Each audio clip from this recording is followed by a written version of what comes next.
opening night for Double Wide is next week. And Sigma Pi has begun renovations on their house. And I'll have weather. We have that and more. This edition of 15 News at 5 starts right now.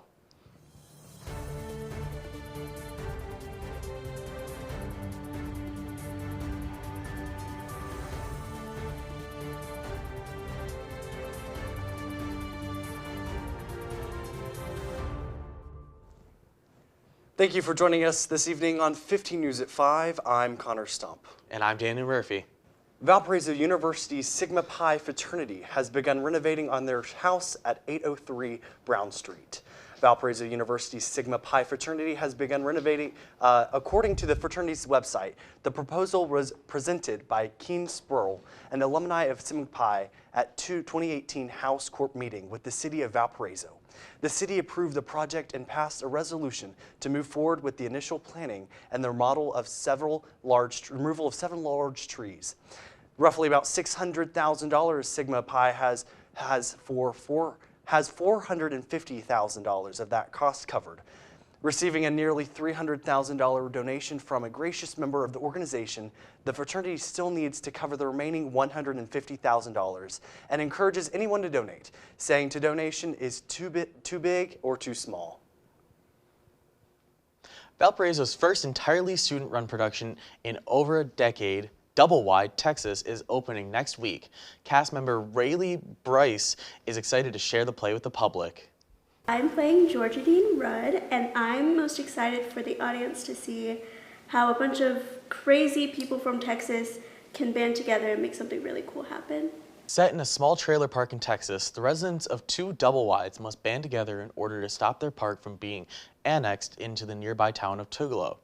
This fast-paced comedy, directed by Valpo senior Carter Ensley, will take place in the Center for the Arts building on campus. Within the Black Box Theater, performances are April 27th and 28th at 8 p.m.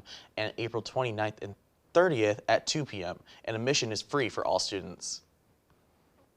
The Brower Museum of Art is hosting the 2023 Senior Thesis Exhibition. This exhibition will run from April 19th to May 13th and features the artwork from 4 graduating seniors: Anna Beers, Eric Hernandez, Kayla Smith, and Nathan Vargas. These 4 talented seniors put together amazing pieces. Be sure to go check them out, all their pieces and more, in the Brower Museum of Art today. This Saturday, April 22nd, is Earth Day. Earth Day is an annual holiday that is recognized to support environmental protection. Tomorrow, the Indiana Dunes is hosting its 3rd annual community-wide Indiana Dunes Trash Trekkers Earth Day cleanup in collaboration with the company Mermaid Straws. This is open to anyone in the public from 9 to noon. Volunteers should meet at the Indiana Dunes Visitor Center in the morning. Closer to campus, there are several different events going on around Valparaiso, including a Northwest Indiana Earth Day celebration at Porter County Fairgrounds from 9 to 1, and the Office of Sustainability is hosting several events toward the end of the month, including a seed sharing event which takes place on April 25th in the Hari Union Lobby from 10:30 to noon, and a movie night later that evening at 7 on the West Lawn, weather permitting. The Office of Sustainability strives to make Valpo a clean and environmentally safe campus. VU took part in the College Race to Zero Waste 8-week competition, ranking 19th out of 105 universities. We have 15 Weather's John Williams in the studio. So John, can you tell us, what's the weather going to look like this week? So the weather this week is going to be cooling down, and we are going to be having some rain. But you already saw outside, currently in Valpo, it is 78. We do have a southwest wind at 16 miles an hour. And as we look at our weather headlines, we are expecting some storms tonight. I'll go further into that later. We are expecting a rainy Saturday, especially the first half of the day. And then after that, we are expecting some cooler, drier weather ahead. I have my full forecast for you later on. Thanks, John. Coming up, we'll take a look at your Valpo sports. But first, SpaceX Starship launch didn't go as planned. Stick with us.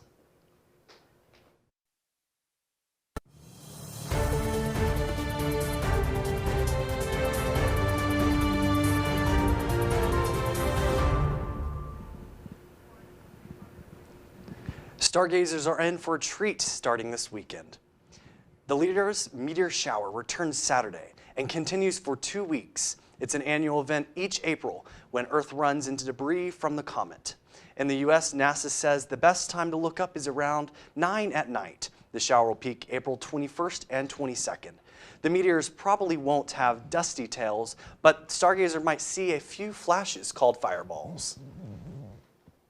SpaceX's Starship spacecraft successfully lifted off Thursday, but didn't get far. Starship, the most powerful rocket ever built, took off from the coast of South Texas and kicked off his historic first test flight. The Super Heavy rocket booster, which houses 33 engines, set a massive boom across the coastal landscape as it fired to life. It then soared out over the Gulf of Mexico and exploded in midair. The spacecraft failed to separate from the rocket booster. Afterwards, SpaceX tweeted, quote, "With a test like this, success comes from what we learn, and today's test will help us improve Starship's reliability as SpaceX seeks to make life multiplanetary." This first test flight comes after years of explosive tests, regulatory hurdles, and public hyping from SpaceX CEO Elon Musk. SpaceX believes Starship could be the rocket that returns astronauts to the moon one day, or even take the first trip to Mars. Here's a fish tale for the record books. A Tennessee man caught this monstrosity of a fish on April 13th at Cherokee Reservoir in Upper East Tennessee. This is not only the largest paddlefish ever caught at Tennessee, it is the largest fish of any species ever caught in the state.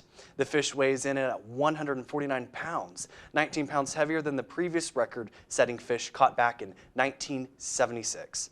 Tennessee Wildlife Resource Agency confirmed Tuesday that this paddlefish, also known as shovelbill catfish, is officially the largest fish ever caught in Tennessee.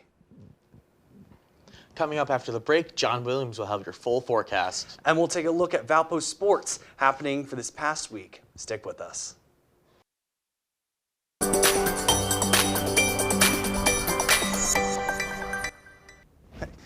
So let's advance and look at the future radar. As you into tonight at about 9 p.m. you do see some strong storms starting to move into our viewing area. Over in central Illinois, they do have some severe thunderstorm warnings going. Look to see how severe these storms stay as they move into our area.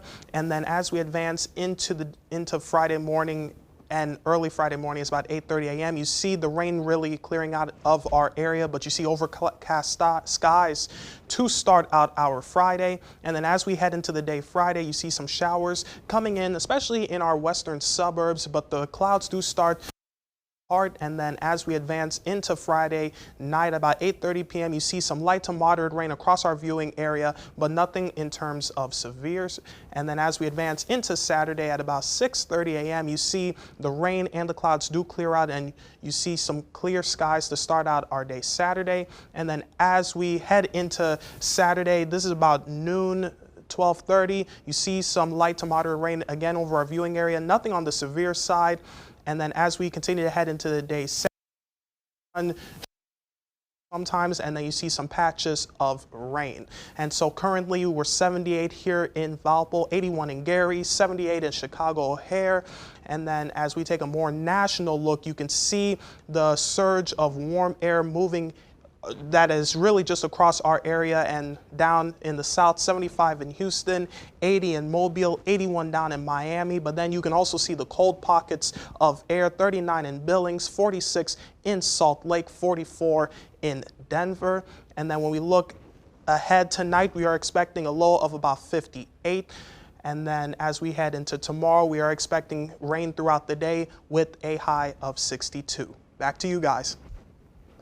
Well, those storms, hopefully they are out faster than usual. We've had a pretty stormy, fast week if you want to think about this start we've had to April. Yeah, we really have. But after the break, we'll take a look at this past week's sports.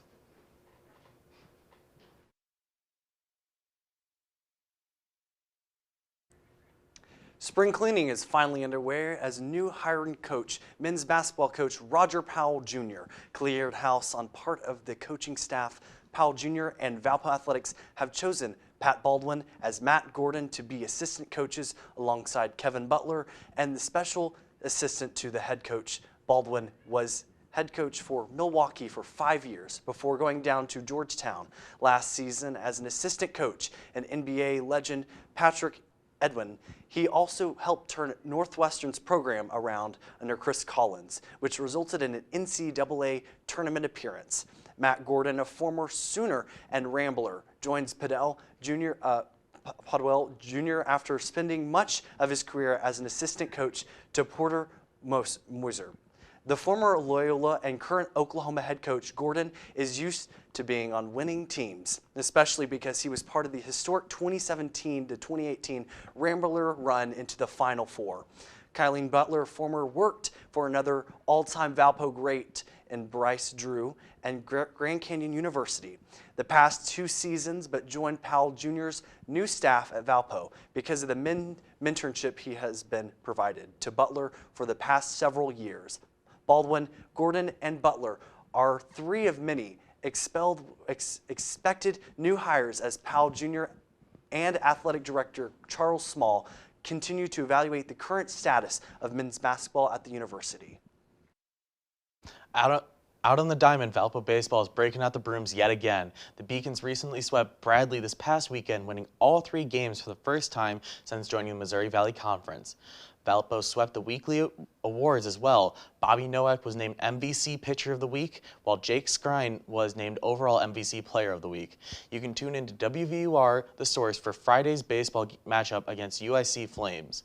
If you are trying to catch up on Valpo softball, tomorrow's home game against Drake at 3 p.m. will be broadcast on ESPN+. Go Beacons!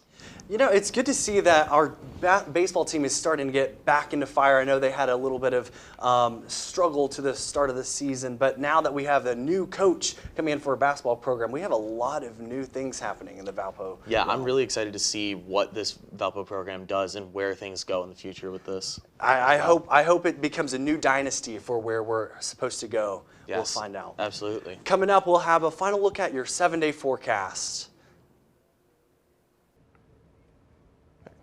So as we look at our 7-day forecast, you can see a 20% chance of rain for our Friday and then a 40% chance of rain for our Saturday, particularly the first half of the day. Once it's past about 3 p.m., we should really be in the clear in terms of rain. And then starting from Sunday all the way up until next week, Thursday, we just alternate between clouds and sun, but dry, sunny conditions also expected for Monday and Wednesday.